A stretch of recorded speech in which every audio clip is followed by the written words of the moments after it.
Ketegangan antara Aceh dan Sumatera Utara, Sumut, mencapai puncak baru setelah Menteri Dalam Negeri, Mendagri, Tito Karnavian mengeluarkan keputusan Menteri Dalam Negeri, Kepmendagri, nomor 300/222138 tahun 2025 pada 25 April 2025, yang menetapkan 4 pulau di wilayah Aceh Singkil, Panjang, Lipan, Mangkir Gadang, dan Mangkir Ketek, sebagai bagian dari Kabupaten Tapanuli Tengah, Sumut.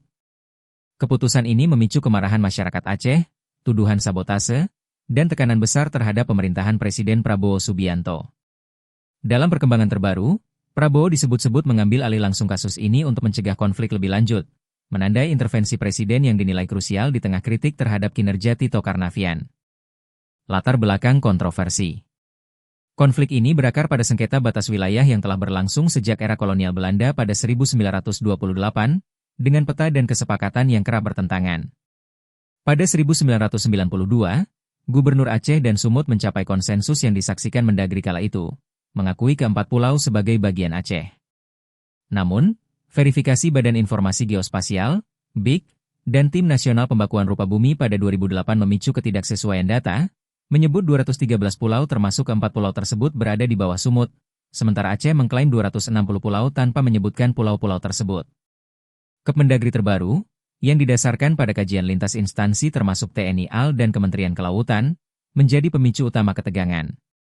Gubernur Aceh Muzakir Manaf, Mualem, menyatakan bahwa keputusan ini melanggar Undang-Undang Nomor 24 Tahun 1956 dan MOU Helsinki 2005, yang menjamin otonomi khusus Aceh pasca konflik.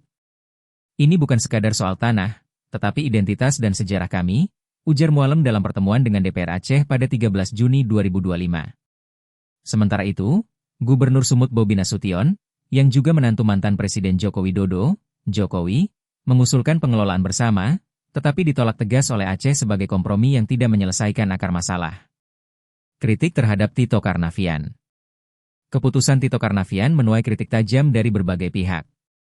Pengamat kebijakan publik Nasrul Zaman dari Universitas Syekh Kuala menyebut langkah ini ahistoris dan berpotensi memicu perpecahan baru, mengingat sejarah panjang Aceh yang penuh konflik dengan pemerintah pusat. Tito seperti menuang bensin ke bara api yang sudah redup, katanya kepada media pada 11 Juni 2025.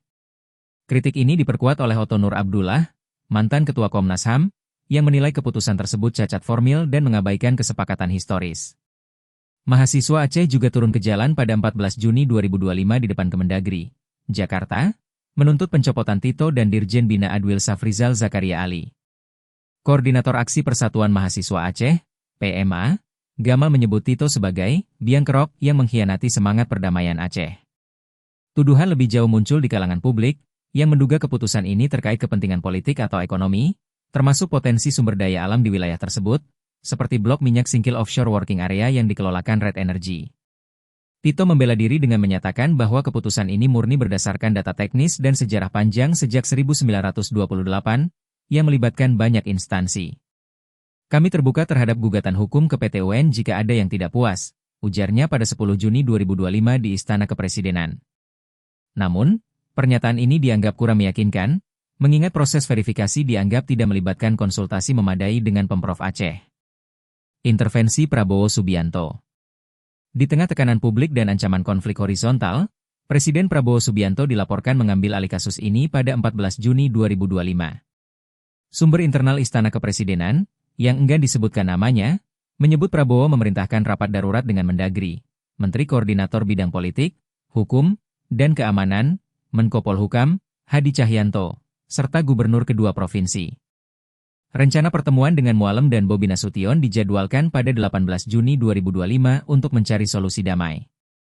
Langkah ini diyakini sebagai respons terhadap desakan masyarakat Aceh dan kritik bahwa pemerintahan Prabowo terkesan diam menghadapi kontroversi yang dapat mengguncang legitimasi awal masa jabatannya.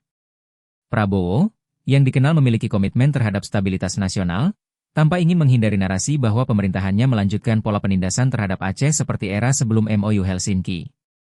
Presiden berkomitmen untuk Aceh, ujar Mualem optimistis, mengacu pada janji kampanye Prabowo yang menekankan keadilan regional. Namun, ada spekulasi bahwa intervensi ini juga dipengaruhi oleh tekanan politik internal, termasuk hubungan dinasti dengan Bobi Nasution, yang dianggap memiliki pengaruh melalui Jokowi. Kritikus seperti Nasrul Zaman mendesak Prabowo mencopot Tito untuk menunjukkan independensi dari warisan politik sebelumnya, meskipun belum ada indikasi resmi soal ini. Reaksi publik dan sentimen sosial. Sentimen di media sosial, khususnya X, menunjukkan kemarahan yang meluas di kalangan masyarakat Aceh. Tagar seperti kembalikan Pulau Aceh dan copot Tito Karnavian menjadi tren pada 14 Juni 2025, dengan ratusan ribu postingan memprotes keputusan Mendagri. Banyak yang menyebut Tito sebagai pengacau atau penjajah baru, sementara ada pula yang menuduh Bobi Nasution memanfaatkan posisinya untuk kepentingan keluarga. Di sisi lain, sebagian warga Sumut mempertanyakan klaim Aceh, menciptakan potensi ketegangan antar provinsi. Demonstrasi mahasiswa di Jakarta dan Banda Aceh menambah tekanan pada pemerintah. Aksi di depan Kemendagri menuntut pencabutan Kemendagri dan pengembalian pulau-pulau tersebut, dengan spanduk bertuliskan, Tito pemecah bangsa. Sementara itu, ulama Aceh menggelar doa bersama, meminta pemerintah pusat menghormati sejarah dan otonomi daerah. Implikasi historis dan politik. Sejarah Aceh sebagai daerah otonom khusus, yang lahir dari perjuangan melawan Belanda dan konflik dengan pemerintah pusat hingga MOU Helsinki 2005, membuat isu ini sangat sensitif. Pengambil alihan 4 pulau dianggap mengancam kepercayaan masyarakat Aceh terhadap janji perdamaian, terutama setelah 20 tahun stabilitas pasca konflik. Pengamat politik Rocky Gerung menilai bahwa jika tidak ditangani dengan bijaksana, kasus ini bisa memicu gerakan separatisme baru, meskipun kecil kemungkinannya. Politik nasional juga terdampak. PDIP memanfaatkan isu ini untuk menyerang kredibilitas pemerintahan Prabowo, dengan narasi bahwa Tito sebagai warisan Jokowi gagal menjaga harmoni.